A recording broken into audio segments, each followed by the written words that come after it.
Not long ago, I spoke on the Progressive Caucus call about how they, well, not this particular board, but in the past, they were able to successfully pull the endorsement of Diane Feinstein.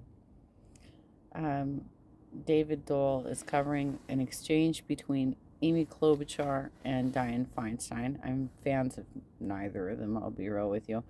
But it's a very interesting exchange. Everybody's multifaceted. They have good points and they have bad points, right? Amy Klobuchar had a big event out here in Orange County when she was running for president. And so, because everybody in Central Committee showed up to her event, she assumes that Orange County absolutely loves her. But we actually went for Bernie. We did. We did. We went for Bernie.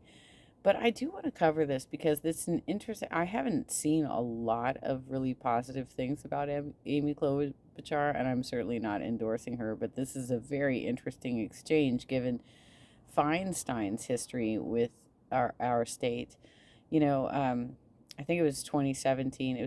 I think it was 2017 was the first time she actually started doing town halls. And she was getting heckled and booed, and it was really a very interesting situation.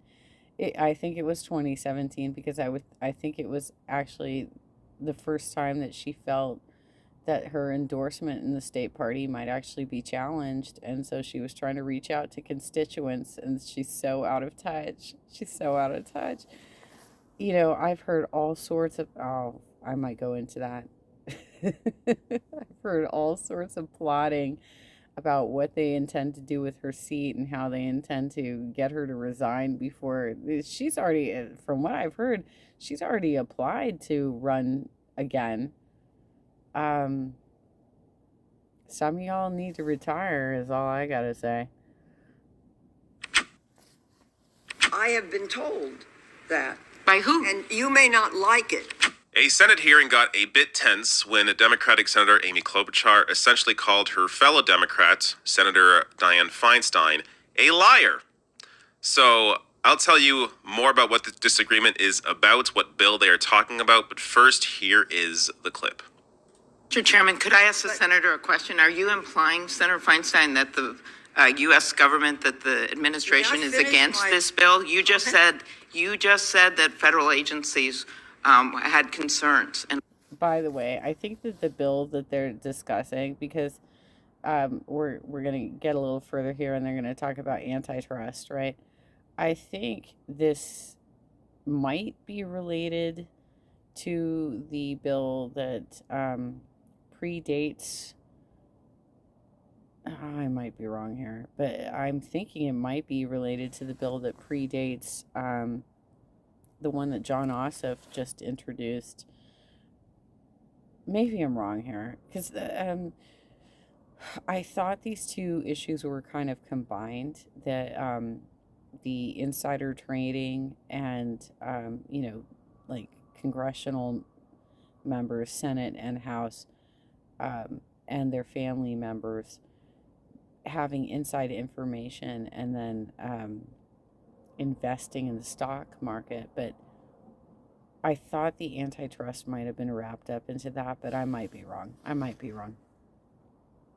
I would like to know if you have some knowledge that I do not know, that the administration is against it, since they have made antitrust enforcement, as has the Justice Department, a major priority. No, I do not know. What I said is I am told that federal agencies have concerns about these provisions. Okay, but this that is a pretty bold statement. Had the benefit of their input. That is a bold statement. So, well, I'm sorry, Senator. It's what I think, and I thought we're able to say what I have been told that. By who? And you may not like it.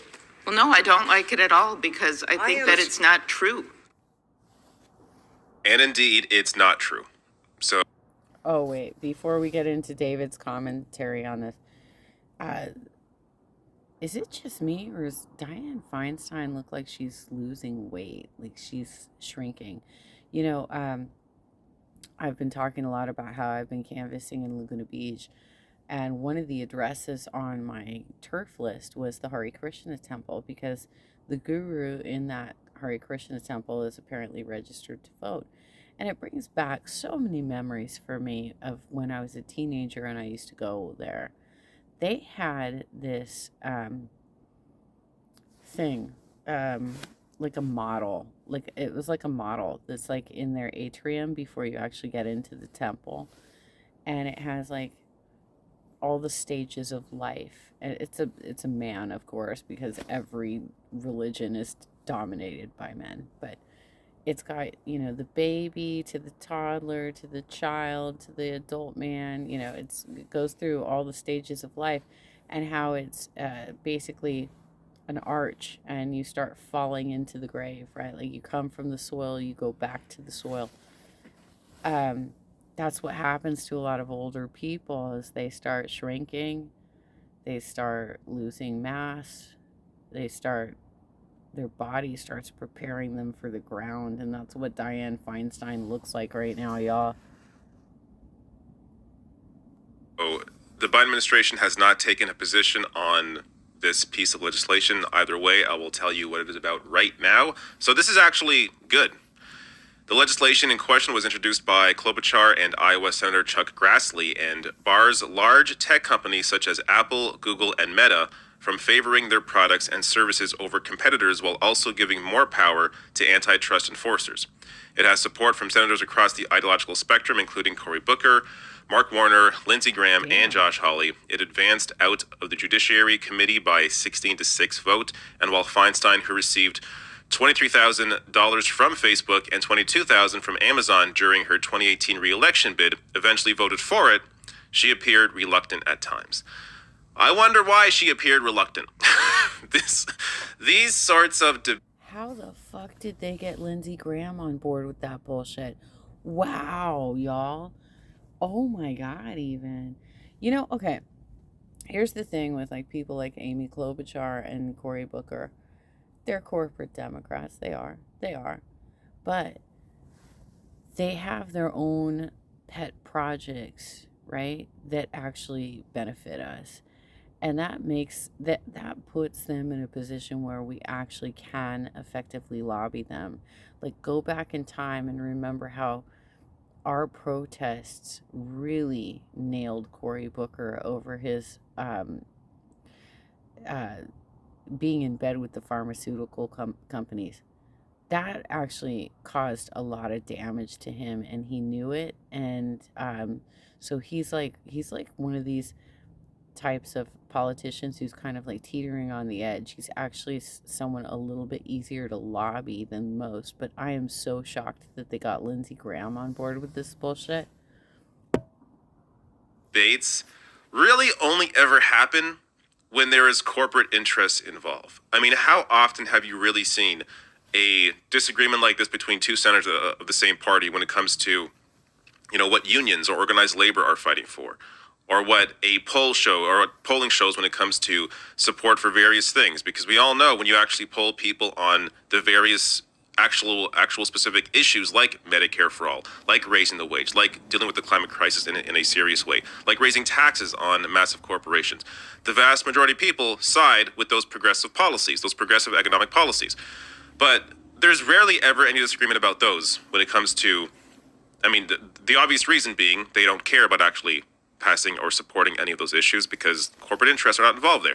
But here, corporate interests are involved, so Dianne Feinstein giving Klobuchar a hard time over this and making up the Biden administration's support or lack thereof when it comes to this bill, and in an attempt to try and fight it when in reality they have not taken a position. And the reason likely why Biden has not taken a position is because they also see the financial support that they are getting from Silicon Valley. So Feinstein, of course, in California, that's why she has a more vested interest in opposing this kind of thing. But the party generally also has an interest in being against this kind of legislation because it hurts their own corporate donors in Silicon Valley, or it hurts the potential for future donations from these sorts of massive companies. So it was just interesting to see a rare disagreement there between two Democratic senators in a hearing like that. But I got to say, it's a little refreshing. I hope we see more of this, and it's good to see senators bring up these sorts of bills. Oh, it's more than that. It's more than that. It's more than that. We're talking about two basically centrist Democrats. And I don't know what they're, I mean, basically all of these people operate in a world of, okay, what's my next move and how do I get reelected or move into a new role or whatnot. Um, it, I always try and like approach it from that perspective to understand like, why are you making the moves that you're making? Do you really believe in what you're saying? Who are you trying to appease? And that's very, I mean, obviously, Diane is absolutely sunsetting. She has been for years, and the entire California Democratic State Party knows this. That's why they did not endorse her for the 2018 cycle. They did not. They're ready to replace her. They have talked about several different scenarios of how that would happen. And they just feel that she's not okay. That's a big statement, by the way. It's a bold statement. It's a big statement that it's not only that the California Democratic Party sees that the voting base is right on this issue. Although, you know, there's a lot of apathetic voters out there who just basically vote on name recognition and whether or not you've got a certain letter next to your name, right? But the ones who are serious about this, the grassroots and the delegates and everybody else, like, we're serious about this. And even the California Democratic State Party, the people who are super serious about this, realize that she's gonna go. She's gotta go. And there are all sorts of ideas being tossed around of how to replace her. And I think the ideal scenario that they're all looking for is that she does not complete her term, and Gavin Newsom ends up getting to make an appointment, because when a Democratic governor can make an appointment, it provides a scenario where you can lift up a candidate who otherwise might have struggled to be elected, such as like a Latino or somebody from the Black community that would have struggled campaigning statewide, because we're a big ass state, y'all. It gives them that leg up to have the name recognition leading into the next election cycle. And that's really important in order to retain these seats. Diane, for whatever fuck's reason, does not want to retire, and she's clearly beyond her expiration date. This is a very interesting clip, David. Thank you for it.